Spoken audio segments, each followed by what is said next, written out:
70% of people who come into sudden wealth are broke within a few years. What can you do to make sure that you're not in that 70%? Hello, my name is Tommy Cloud. I am president of Third Act Retirement Planning, a company that I started back in 2000. And I am also a certified financial planner and qualified kingdom advisor. Today, we're going to be talking about the symptoms of sudden wealth syndrome and how you can make sure that they don't manifest themselves in your life. All right, let's dive right in by defining sudden wealth syndrome. Sudden wealth syndrome is a psychological condition that affects individuals who unexpectedly come into a large sum of money. All right, so is there any legitimacy to this? Does sudden wealth syndrome exist? Or is it just another one of these made up psychobabble things that are in our modern times? It's just emotional, touchy-feely stuff that's not real. I think we can get an answer to this question. And I want to read what was written by someone worth would be about 2.1 trillion in today's dollars. Their net worth or wealth would represent the GDP of the 11th largest country in the world right now, just their net worth alone at 2.1 trillion. And to give you an idea how wealthy this person was, and I'm about to read you what they wrote, they would be about 10 times wealthier than Jeff Bezos, roughly have 10 times the amount of money as Jeff Bezos. That's probably somebody that we want to listen to. And that person is, of course, King Solomon. In Proverbs 13:11, he wrote, "Wealth gained hastily will dwindle, but whoever gathers little by little will increase it." And then in Proverbs 20, verse 21, King Solomon also wrote, "An inheritance claimed too soon will not be blessed at the end." So certainly this is a reality. In Proverbs, there are general truths.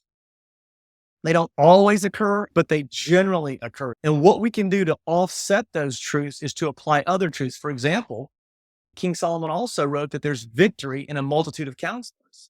So if you were to receive this wealth quickly so that it wouldn't dwindle and that it would be a blessing to you rather than a curse, then you can also apply another scripture in Proverbs, which says, there's victory in a multitude of counselors, for example. And there's other verses that you can apply as well. And of course, to me and to most Jews and even Christians, even though this verse was in the Old Testament, it's not really King Solomon that wrote this. It's actually God himself. All right, so we've looked at what God said and what King Solomon wrote in the Bible and Proverbs. But for some people, that doesn't do the trick. Let's also look at what's happened in real life. What do the stats really tell us? What do the facts really tell us? Well, according to a review of economics and statistics, they did this study. They found that 70% of lottery winners go bankrupt within a few years. So you already heard the 70% earlier. That's one fact. Again, and that's a study in the Review of Economics and Statistics. And then the second one we'll look at is research by the National Bureau of Economic Research. And that was done in 2015, found that 15.7% of NFL players had filed for bankruptcy within 12 years of retirement. This same report, the National Bureau of Economic Research, also found that 78% of retired football players were in serious financial distress just 2 years after leaving the game. And certainly when you're coming out of high school now with NIL money or college going into the NFL, that's certainly sudden wealth. There's no doubt about that. And then finally, we look at this quote that I already quoted, and that is 70% of people who come into sudden money are broke within a few years. And that's with CNBC. So very clearly, we're seeing not only what the scriptures say, which is good enough for me, but we're also seeing evidence from CNBC, National Bureau of Economic Research, and the Review of Economics and Statistics backing up exactly what we've been told by God through his servant Solomon. One more fact I wanted to bring up was, according to Sports Illustrated, that 60% of NBA players are broke within 5 years of retirement. So there's some more evidence as well. I want to look at some of the symptoms of sudden wealth syndrome so you can know if you have it. And I'm just going to talk about six of these very briefly, and you can evaluate yourself to know if you have these symptoms. And those symptoms are a feeling of isolation and loneliness. Individuals, they feel isolated from their former friends and family due to the changes in the relationship dynamics. This is extremely common. And one of the most important things are the relationships, and we'll talk about that. Number two, paranoia and fear. Of course, that explains itself. There's an extreme fear of losing the newfound wealth, and also paranoia of whether or not who are your true friends. Now you've got all this money and you want to know who your true friends are. Number three, there's feelings of guilt over this sudden wealth and circumstances are very common. Number four, shock and uncertainty. The unexpected nature of wealth can lead to shock and uncertainty about the future, this whole new life that you have. And all these people want to be your friend. And we talked about that in another video about how wealth attracts people. People that have money are not short on friends. Number five, identity crisis.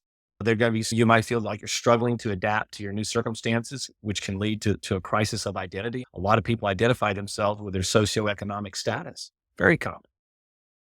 And in fact, in other countries, that is your identity. Number six, depression and anxiety.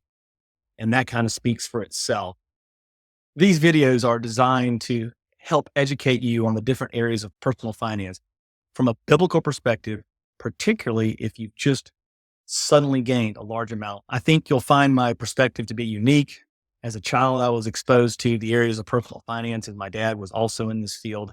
Additionally, I have experience in real estate, precious metals, and of course, even when I was at Georgia Tech studying finance, I was on the investment committee where we invested in stocks and outperformed 90% of all mutual funds.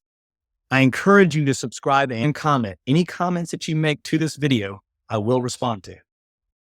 Okay, so we focused on kind of some of the negativity around it, and now I'm going to share with you some stories. One of them will continue to be negative, and then one of them I'm going to share with you is going to be a positive way. But number one is a client that I had years ago, and they received a large amount through an insurance policy and decided to move states. They wanted to move to the bright and sunny city of Miami from where they were currently living, which was north of Miami in another state. They were a full-blown client of mine, and we were talking, and I did a financial plan for them and kind of gave them advice on how much I believed that they would be able to spend on a home when they got down there based on their income. And it was not enough to retire, but it was more than they had ever had in their entire life. And rather than taking my advice, this individual moved into a community that had a gate and all this other stuff they said they had to have, went down there and also got caught in a relationship issue. They worked for a Fortune 500 company down there in Miami, and someone at work, it was actually a younger person of the opposite sex, found out that they had a bunch of money, and this person convinced my client to invest in real estate down there with very little to no money down. And of course, the real estate market turned south, and they were facing short sales and bankruptcies. And during this process, they spoke to me, not as much as they should have. And I recommended that they either, get a part-time job. They said they wouldn't do that. I said, you need to get a roommate. They wouldn't do that. I said, well, then you need to move out. They said they couldn't do that because they wanted to be in this gated community. So that's an example of someone that handled this newfound wealth very poorly. And yet it's more common than not, as we've seen by the statistics, depending on which one you use, it's more common than not that this is in fact the way someone would handle that. And Proverbs supports that with the scriptures that we've already reviewed as well. So that's an example of one person that came in, they screwed up the relationship thing. Someone targeted them and were able to get them to part with their money that God gave to them and entrusted to their care and to invest in some harebrained idea that this 20-year-old had no idea what they were doing with real estate and had no idea how the markets operated, the ebbs and flows of recessions and expansions. And they ended up losing. And so the next story I'm going to give you is an example of someone who currently is handling it well so far. So the next person received a vast amount of wealth and has handled it quite well. They began talking about the possibility of receiving this money to two financial planners at their church. And when the money came, and it was quite a bit, they took every single penny and invested it. Not only did they invest it, they diversified it into real estate, US stocks, US bonds, foreign bonds, gold, private equity, private credit, and even some wine. So they had tremendous diversification. They put every penny of it into investments. I do think they did a small project with a charity that was like 1 or 2% of the total, but they've handled it very well. They were selective in who they told about the money that they had. So they haven't been negatively impacted with the relationships. They've been very quiet, hush about it. And we've been working with them and helping them with their wealth. We had the privilege of serving them, and they have just been extraordinary. And so it's the tale of two tapes. You can handle it well by following financial advice and being confidential. And also they had a good group that surrounded them. They had people of integrity that surrounded them, or the other person that got in trouble by moving down to Miami and not taking advice. So we've talked about all the negative things, the symptoms of sudden wealth syndrome. Of course, with the word syndrome, that's not a positive thing. But we do want to talk about the solution. And I do have a video that talks more about the solutions, which is called Avoiding the Pitfalls of Sudden Riches, that you can watch. But it's the big three that we talk about with our client. Both of the people that I talked to you about today in this video are clients of mine. One's still a client of mine. The other one that moved down to Miami is not. So relationships, you want to get that right first. That is very important. I see that causing the most stress of all, of the relationships. You want to make sure the people around your relationships, and a whole video can be created to talk about that, relationships and how to handle that. Number 2 is counsel. Pharaoh was one of the wealthiest people that's ever lived, and Joseph was one of the first financial planners that ever existed. And you want to make sure that even if you're really good and confident with money, you might want to bring and have second eyes look at it, because you never know what your blind spots are going to be. And there is nothing except maybe sex that'll bring out blind spots in a human being than money. Very few things will. So we want to get the relationships right. You want to get counsel, and you want to have self-discipline and avoid all the self-destructive behaviors that we see people get themselves involved in when it comes to handling newfound wealth. And if you can follow those big three, you will be in excellent shape for your future, to bless God's kingdom and to bless your family. Proverbs 13:21 says, misfortune pursues the sinner, but prosperity is the reward of the righteous. Be righteous.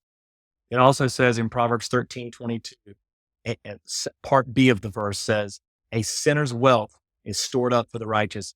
Be righteous, do the right thing with your wealth, and it'll be a blessing to you.